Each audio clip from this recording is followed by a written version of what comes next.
Aysun.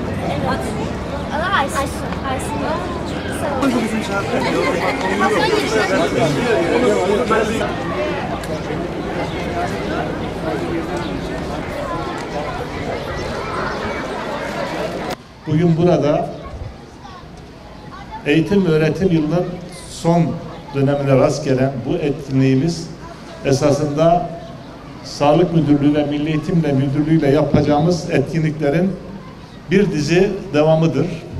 Etkinliklerimiz devam edecek. Bu manada bize bu fırsatı verdiği için başta Sayın Valimiz olmak üzere Sağlık Müdürlüğümüze ve Milli Eğitimimize teşekkür ediyorum.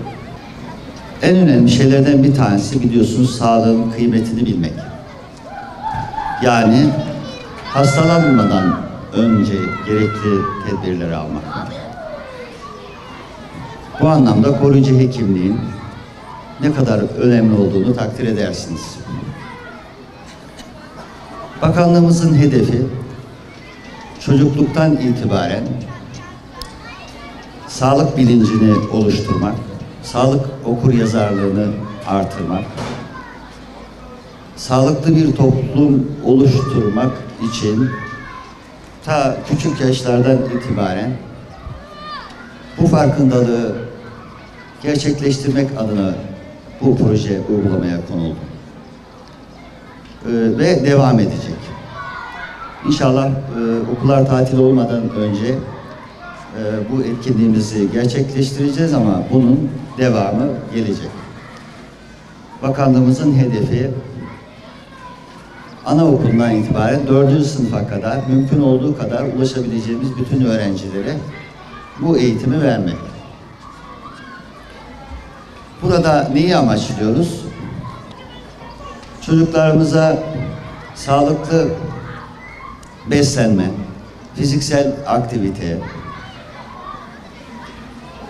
ekran bağımlılığından kurtulma, obezitenin engellenmesi, zararlı alışkanlıklar edinmemeleri, ilk ve acil yardım konusunda en azından temel bilgileri edinmeleri, sair gibi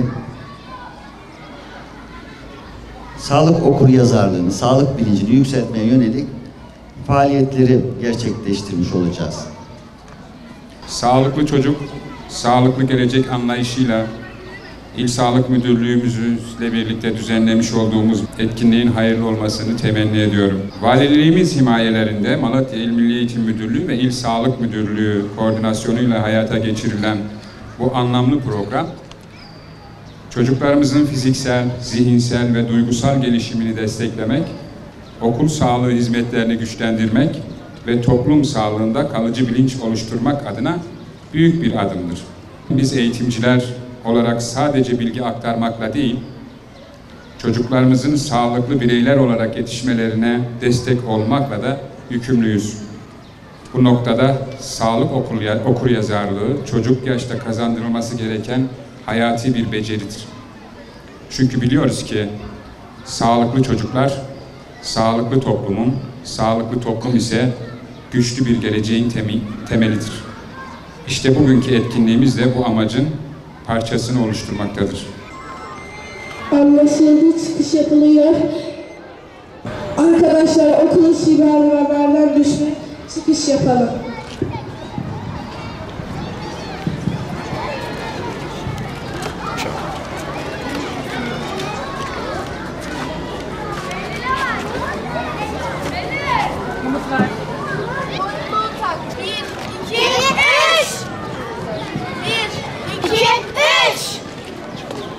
Arkadaşlar Seni hazırlayalım.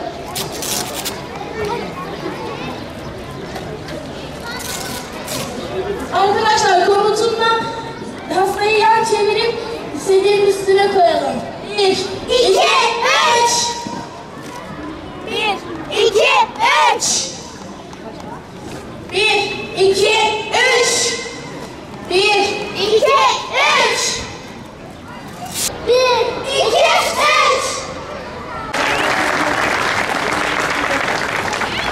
Yerleştirelim hastayı. Pamukla yerleştirelim.